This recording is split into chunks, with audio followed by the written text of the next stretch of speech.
السلام عليكم ورحمة الله وبركاته. بسم الله الرحمن الرحيم. الحمد لله والصلاة والسلام على رسول الله وعلى آله وصحبه أجمعين أما بعد.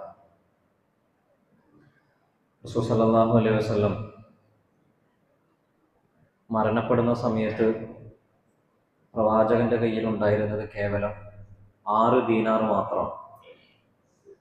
റസൂൽ സല്ലല്ലാഹു അലൈഹി വസല്ലം മരണപ്പെടുന്നതിന് മുമ്പ് ആ 6 ദീനാർ കൊടുത്തു വിട്ടാൻ വേണ്ടി ആയിഷയോട് പറയുന്നത്. പ്രവാചകൻ കുറച്ച് കഴിഞ്ഞിട്ട് ആയിഷ വിളിച്ച് ചോദിക്കണം, നീ അത് കൊടുത്തോ? ആയിഷ ബീവി പറഞ്ഞു, പ്രവാചകനെ അങ്ങയെ പരിചരിക്കുന്ന സമയത്ത് ഞാൻ അത് മറന്നുപോയി. റസൂൽ സല്ലല്ലാഹു അലൈഹി വസല്ലം ആയിഷയോട് പറയാണ്, ഫമാ വന്നു നബിയില്ലാഹി ഇദാ ലഖിയല്ലാഹ ഹാദാ വഹുവ ഇൻദഹു.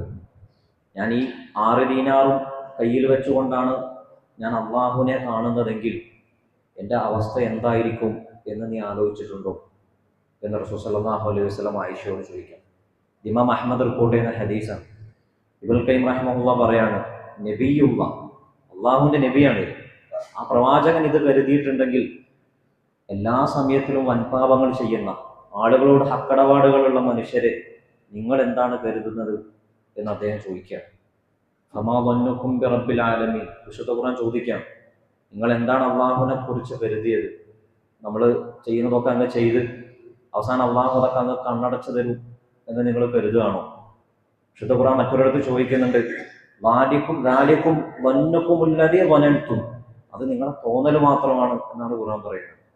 അർദാക്കും ആ തോന്നലാണ് നിങ്ങളെ തെറ്റിച്ചത്.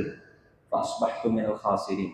അങ്ങനെ നിങ്ങൾക്ക് എല്ലാം നഷ്ടപ്പെട്ടവരായി പോകും എന്ന് വിശുദ്ധ ഖുർആൻ പറയാം. അതുകൊണ്ടാണ് സ്വാലിഹ്യങ്ങളെ കുറിച്ച് നമ്മൾ വായിക്കുമ്പോൾ എന്നോ ചെയ്ത് മറന്നുപോയ തെറ്റുകൾ ഓർക്കുമ്പോൾ അവർ കരയുന്നു. ഇന്നലെ ചെയ്ത് നമ്മൾ ശീലിച്ച തെറ്റുപോലും ഓർക്കുമ്പോൾ നമുക്ക് കരച്ചിൽ വരാത്തത് ദാലിക വന്നുക്കും, നിങ്ങളുടെ കരുതൽ മാത്രമാണ് എന്ന് ഖുർആൻ പറയാം. അള്ളാഹു നമ്മുടെയൊക്കെ ജീവിതത്തിൽ ചെറുതെങ്കിലുമായ തിന്മകൾ പോലും ഒഴിവാക്കി അള്ളാഹുവിനെ സൂക്ഷിച്ച് ജീവിക്കാനുള്ള തൗഫീഖ് നൽകി അനുഗ്രഹിക്കുമാറാകട്ടെ. സുബ്ഹാനക അല്ലാഹുമ്മ വബിഹംദിക അശ്ഹദു അല്ലാ ഇലാഹ ഇല്ലാ അൻത അസ്തഗ്ഫിറുക വഅതൂബു ഇലൈക്. അസ്സലാമു അലൈക്കും വറഹ്മത്തുള്ളാഹി വബറകാതുഹു.